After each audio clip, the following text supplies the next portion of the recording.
তো বিপ্লব পরবর্তী এখন আমরা আমাদের বাংলাদেশটাকে নতুনভাবে পুনর্গঠন করতে চাই। বিপ্লবের যে আকাঙ্ক্ষা, সে আকাঙ্ক্ষার আলোকে একটা ইনসাফের বাংলাদেশ আমরা বিনির্মাণ করতে চাই। সেই বাংলাদেশ বিনির্মাণ করার জন্য আমাদেরকে সঠিক নেতৃত্ব বাছাই করতে হবে। আমরা কি আগামীর যে ঢাকা দক্ষিণ সিটি কর্পোরেশন নির্বাচন আছে, সে নির্বাচন আমরা কি সঠিক নেতৃত্ব বাছাই করতে পারবো ইনশাআল্লাহ? আমাদেরকে এবার ভুল করলে চলবে না। গত 55 বছরে আমরা অনেক নেতা বানিয়েছি, আমাদের অনেক কাউন্সিলর হয়েছে, মেয়র হয়েছে, কিন্তু এই ঢাকার মাটি ও মানুষের ভাগ্যের কোনো পরিবর্তন হয় নাই। এখানকার নাগরিকের যে মৌলিক সমস্যাগুলো আছে, সেই সমস্যাগুলো কেউ দূর করতে পারে নাই।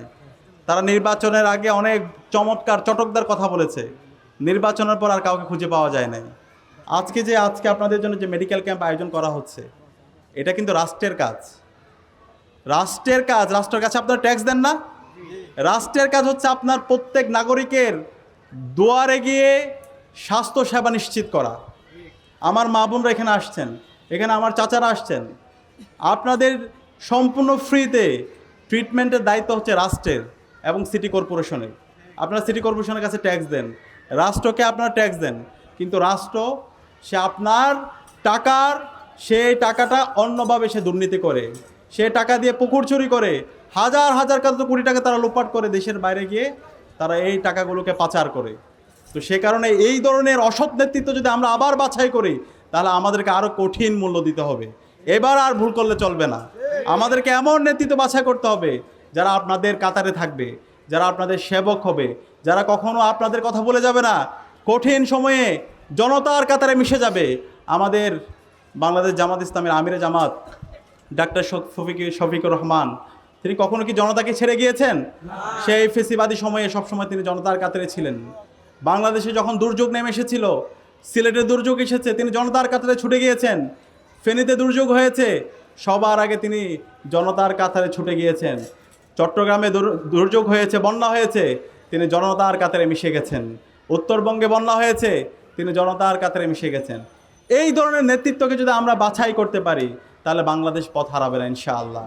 সুতরাং আমি আপনাদেরকে অনুরোধ করব, আমাদের এই যে অধিকার, নাগরিক হিসাবে আমার যে অধিকার, সে অধিকার আমাদেরকে বুঝে নিতে হবে। সেই অধিকার বুঝে নেওয়ার জন্য জুলাই বিপ্লব হয়েছে। আপনার যে হিস্সা, আপনার যে অধিকার, আপনার যে স্বাস্থ্যের নিরাপত্তা, আপনার সন্তানের যে শিক্ষার নিরাপত্তা, এবং এই অঞ্চলকে চাঁদাবাজ মুক্ত, সন্ত্রাস মুক্ত, রাহাজানি মুক্ত, টেন্ডারবাজ মুক্ত একটা নিরাপদ লালবাগ বিনির্মাণ করার জন্য আমাদের বাড়ি ভাইদের মতো নেতৃত্বকে বাছাই করে নিতে হবে। আমরা কি পারবো ইনশাআল্লাহ? ইনশাআল্লাহ আমরা কথা দিচ্ছি ইনশাআল্লাহ। আল্লাহর উপর ভরসা করে যখন আপনাদের আমরা সেবক হব, তখন ইনশাআল্লাহ আপনাদের আর এই ট্রিটমেন্ট নিয়ে আপনাদের ভাবতে হবে না। আপনাদের প্রত্যেকের বাড়িতে গিয়ে আপনাদের স্বাস্থ্যের নিরাপত্তা আমরা নিশ্চিত করবো ইনশাআল্লাহ। আমাদের এই মেডিকেল ক্যাম্পগুলো আমরা স্থায়ী করবো, আমাদের পার্মানেন্ট ক্যাম্প থাকবে, সেন্টার থাকবে, যে ক্যাম্পে এসে আপনারা ফ্রিতে ট্রিটমেন্ট নিতে পারবেন ইনশাআল্লাহ। যারা বেকার আছে তাদেরকে আমরা কর্মসংস্থানের ব্যবস্থা করব।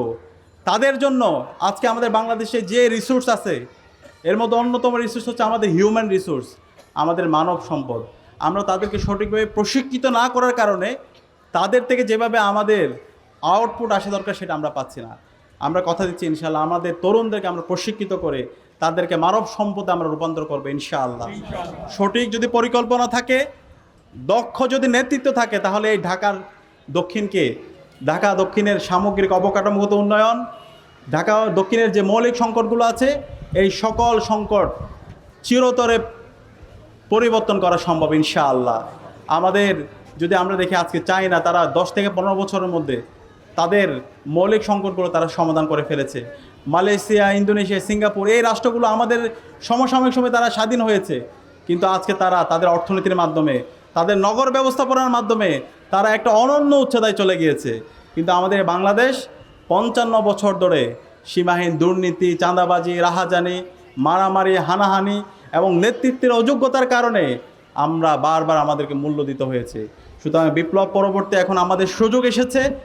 আসন্ন যে আমাদের সিটি কর্পোরেশন নির্বাচন আছে, সে নির্বাচনে আমরা আশা করছি ইনশাআল্লাহ সৎ নেতৃত্বকে আমরা বাছাই করে নেব ইনশাআল্লাহ।